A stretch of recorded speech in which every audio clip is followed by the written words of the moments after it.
Now we're going to change the speaker while Eva is going to move off, and I'm going to be giving the floor to Jorge Falcato from Portugal.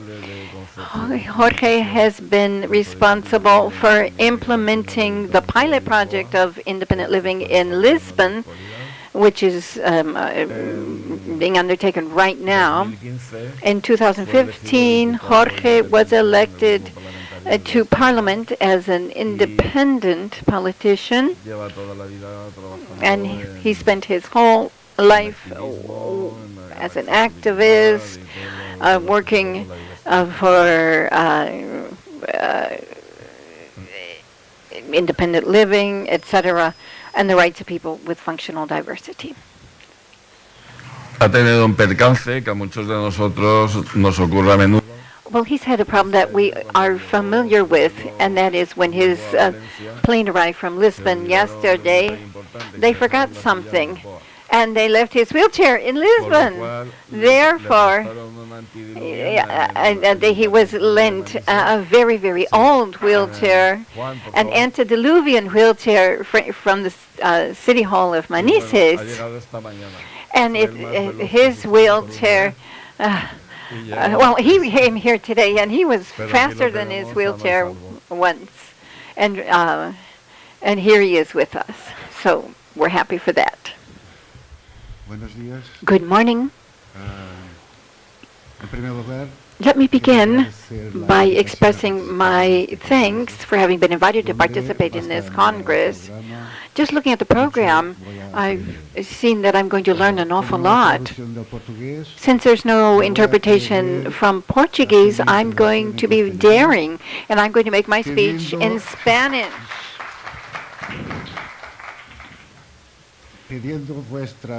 And I ask you, please, to be understanding for any mistakes I'm going to make, and any mistake I make is due to the Google translation service. I'm going to be speaking about independent living in Portugal. Therefore, I'm going to be talking about something that hardly exists. But before I speak about Portugal, something I'll do just a little bit later, let me talk about what I believe to be the most important elements of independent living. Power.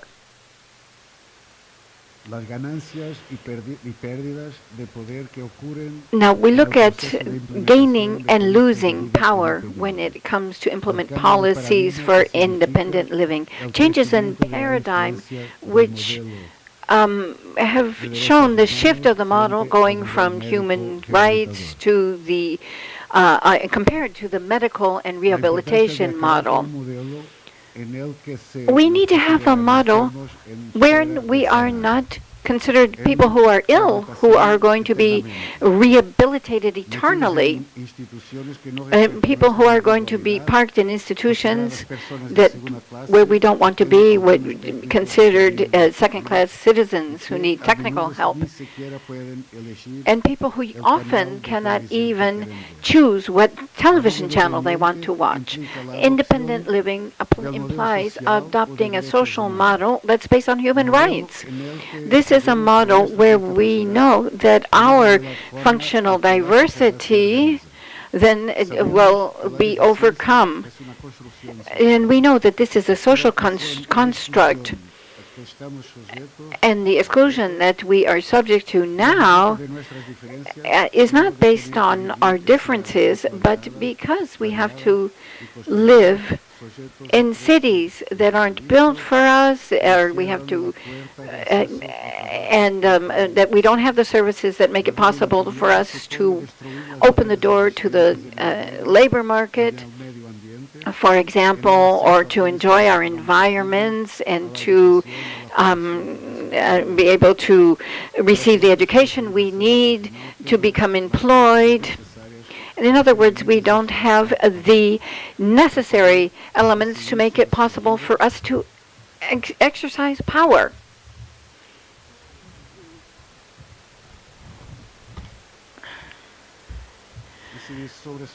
In other words, to make it possible for us to make decisions about our own lives.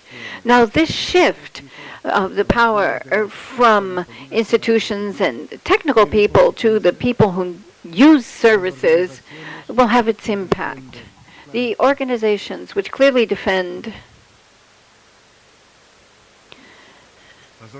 the organizations that I was saying that clearly defend institutionalization are those which have the most negative reactions to this shift in philosophy towards independent living. And they have raised all kinds of obstacles, but others have acted more subtly to retain their power which they see threatened by the idea of independent living.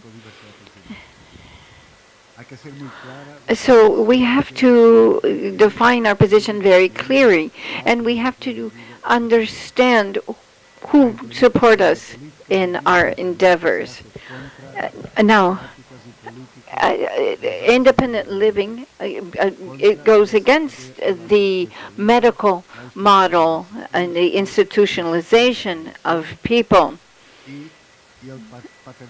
And it goes against paternalism.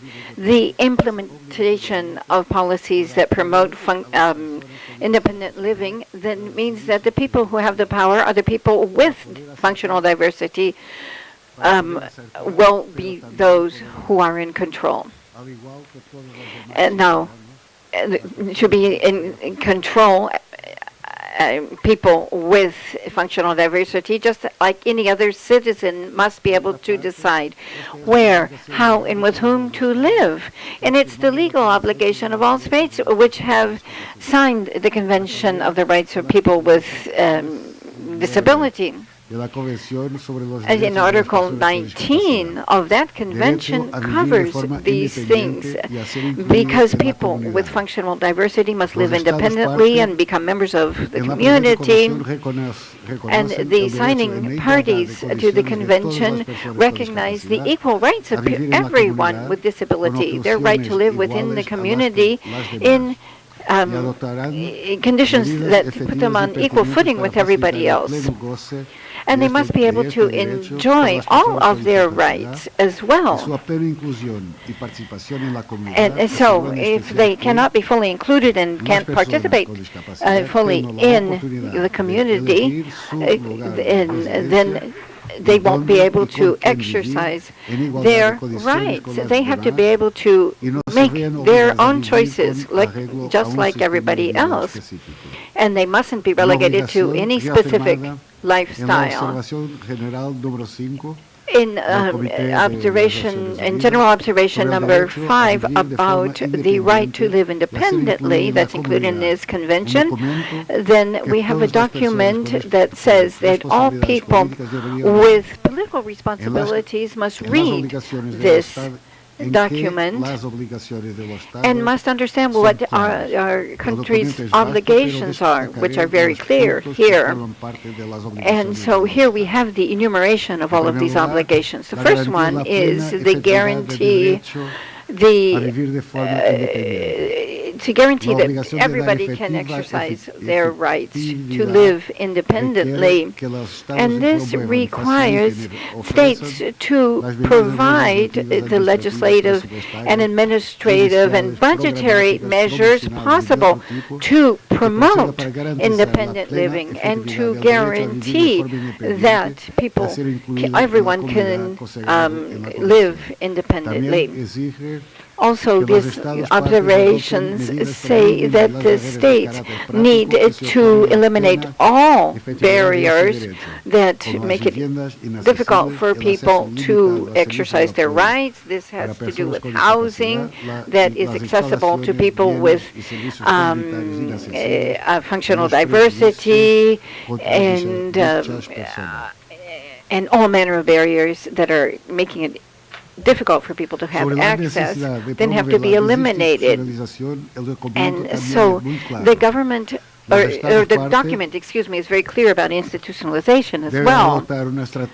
And so every country must develop its plan to eliminate institutionalization, to be able to meet the needs of people with functional diversity in other ways.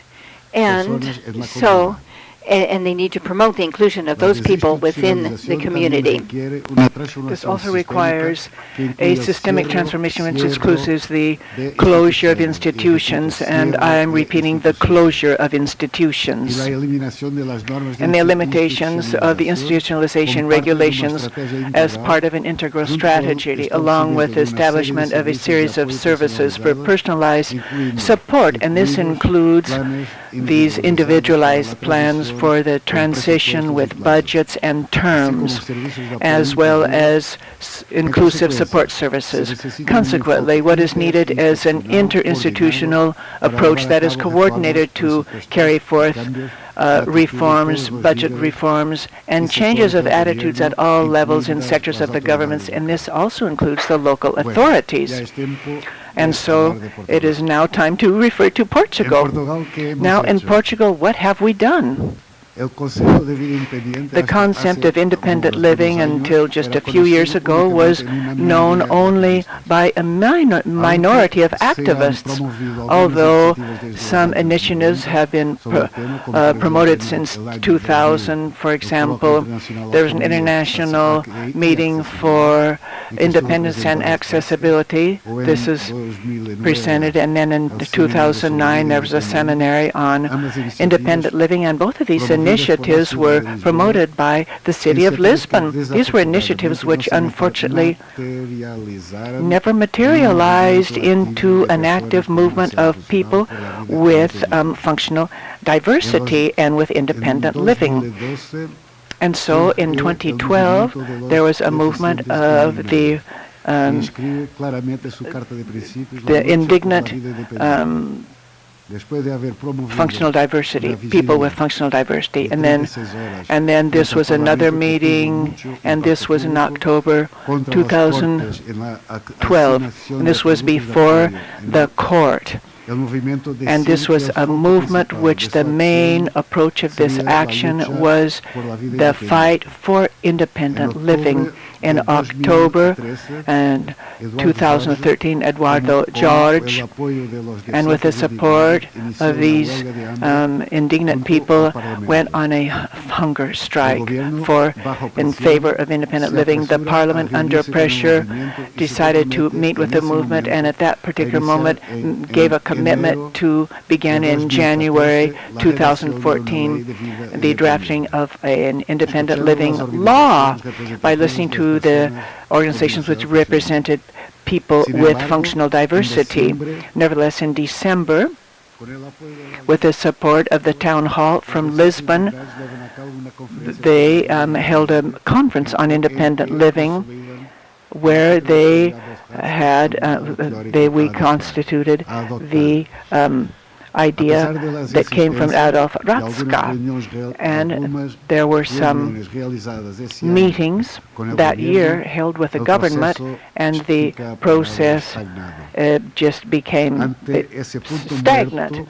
And so there was a dead point there. And then in 2014, Eduardo Jorge, again with the support of these indignant people, went from his home to the Ministry of Solidarity, Work and Social Security, and that was 180 kilometers in a wheelchair.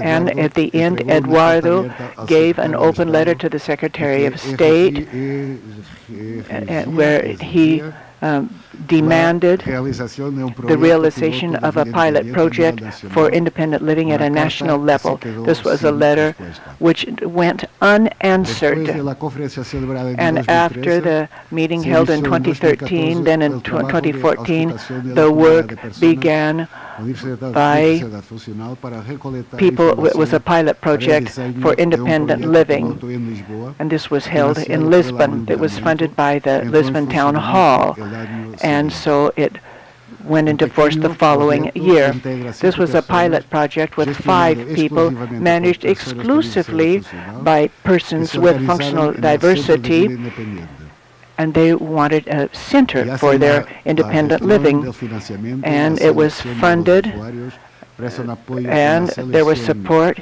given to select the personal assistants, and also in the realization of these meetings amongst PARs.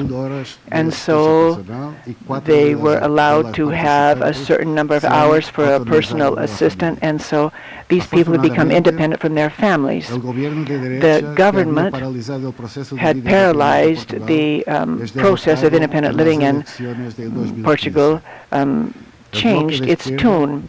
And then the left approved in the state budget, this was for the year 2016, there was an article considering independent living, and this refers to having pilot projects for independent living for persons with functional diversity, and this was based on a personal assistant. It was designed for each person, personalized, in other words, for each person, and oriented towards each person. So then, at the end of 2016, the government presented its basic ideas for a model to support the model for independent living, a model which later on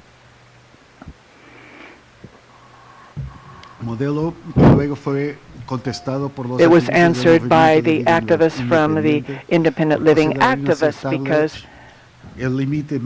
because there was a maximum of 40 hours a week, 40 hours a week for a personal assistant. And they demanded help they wanted to have a statute, and they needed to have decisions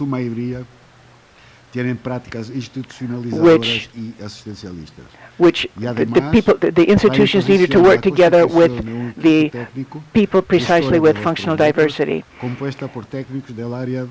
There were technicians who came from social work area, and here there was a clear position to look at the model that had been used before. They wanted to change the different limits of that model that had been proposed by the government. There were meetings held with people with personal diversities in each 8 cities around the country to evaluate the state proposal.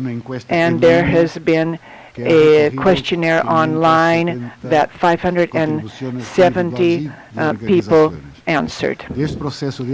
Then there was this process.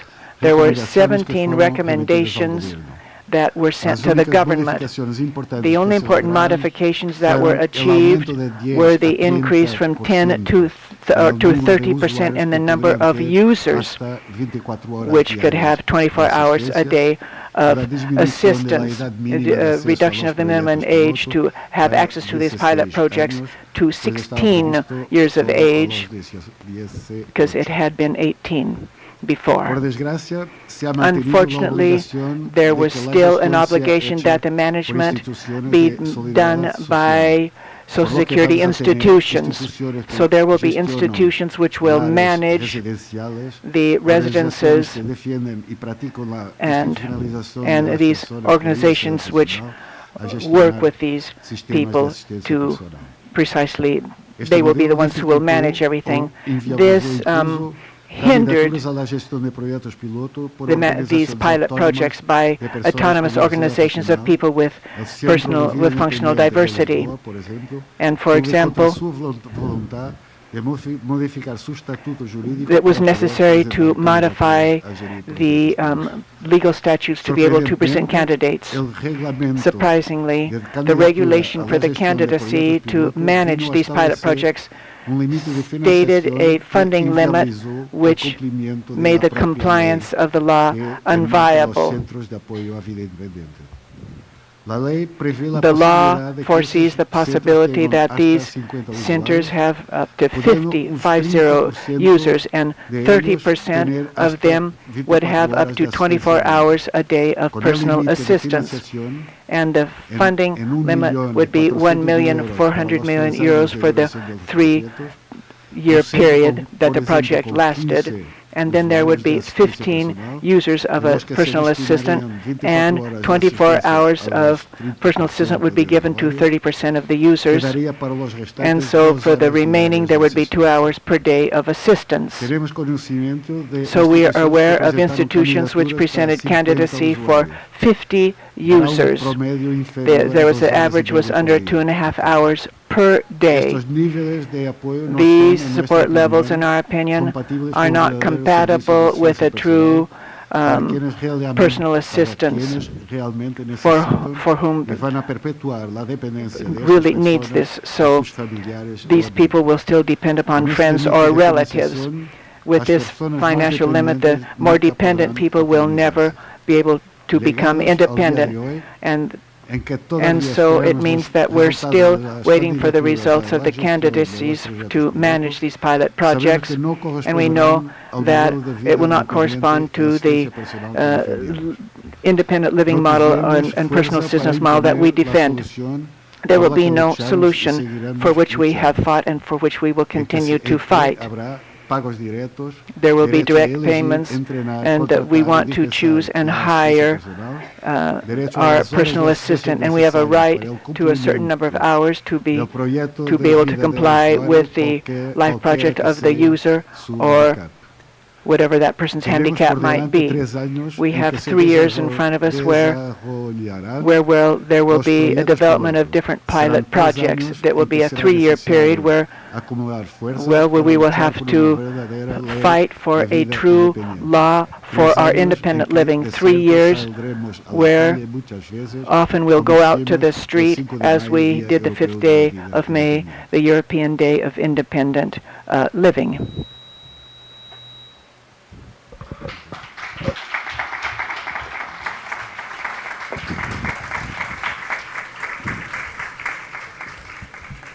Muchas gracias, Jorge. Thank you.